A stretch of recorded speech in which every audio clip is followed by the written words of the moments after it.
Hi everyone, Anthony Morgan's Training Academy. This is a training grenade, World War II. It's solid cast iron.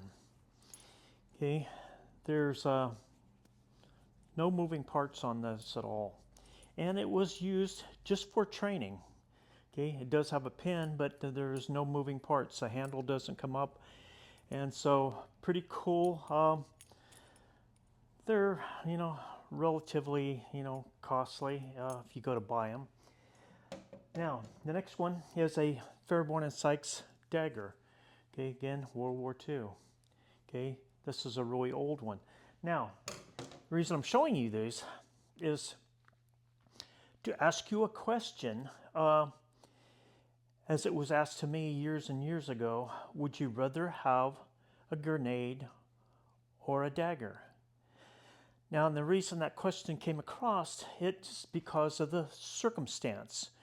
Okay, and as common, you say, I would like a grenade. They said, okay, you're in a phone booth. And you go, whoa, whoa, whoa, okay, no, I don't want a grenade if I'm going to be in a phone booth.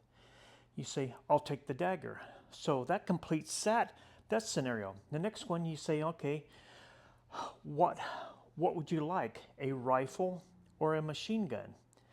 Well, then at that point it comes, where am I at? Okay, if I'm in a crowded place, I definitely don't want a machine gun because I can't control the fire. Now a rifle would be better. Am I long distance? Am I short distance? Am I in the water? Am I in the mud? Where am I at? So when you start thinking about weapons and tools, how to use them, you have to evaluate where you're going to be using them and what's the best place to use them. And so, and your training has to be the same way. You say, okay, well, it's like, guys that talk to me about training and they're into firearm training, and they say, well, I don't need that martial arts stuff because I carry a gun. Well, if the gun isn't on you at all times, it's not going to do you any good. And if it's a wrong location for the gun, it's not going to do you any good. So anytime you start evaluating your training, you say, well, I'm a jiu-jitsu black belt. Well, a jiu-jitsu black belt's not going to do you a whole lot of good if you're in the mud, okay? And I say in the mud, which the Silat systems really prepare, and they fight in the mud. And the techniques are created to fight in that. Now, sometimes it's high grass. So you have to basically look at your training and evaluate what is your training for, okay? And where is it for? If you're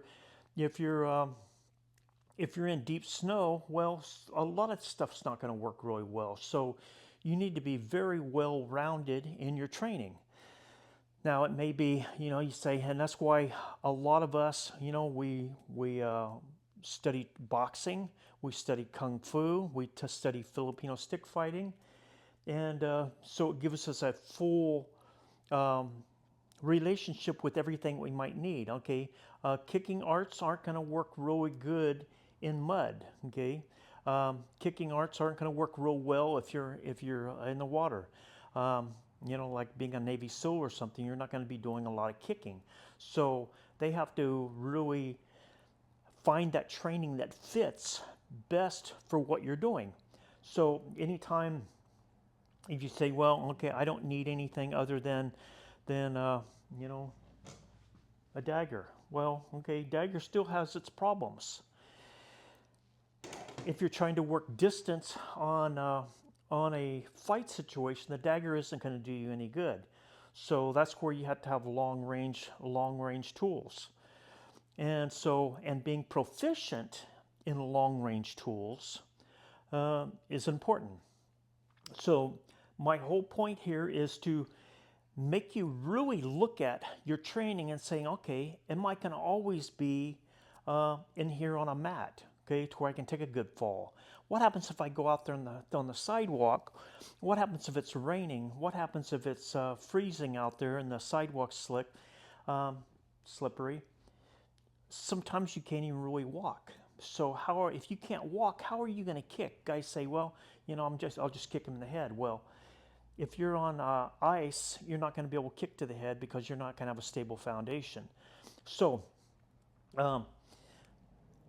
my point is train in everything you can possibly train in to keep growing, and to where, and then put your stress test yourself to see if you can actually perform what needs to be done.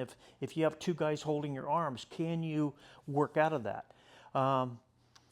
What if you have three guys on you? What if you have three guys holding you down the floor? Are you going to be able to work out of those situations? What are you carrying as far as blades? Can you access that blade if both your hands are being tied up? So think about that as you're training, and think about what's around you. What can you use as a tool? What can you not use as a tool? What would be work well in that situation? And continue to train, but train in everything. Okay, and you know what fits you. I mean, if you're in a wheelchair, you're not going to be able to do certain things. You're not going to be able to kicking drills, but do the drills that will apply to that wheelchair. And so, anyway, thanks for subscribing for my channel, and continue to share my videos, and I will see you on the next video.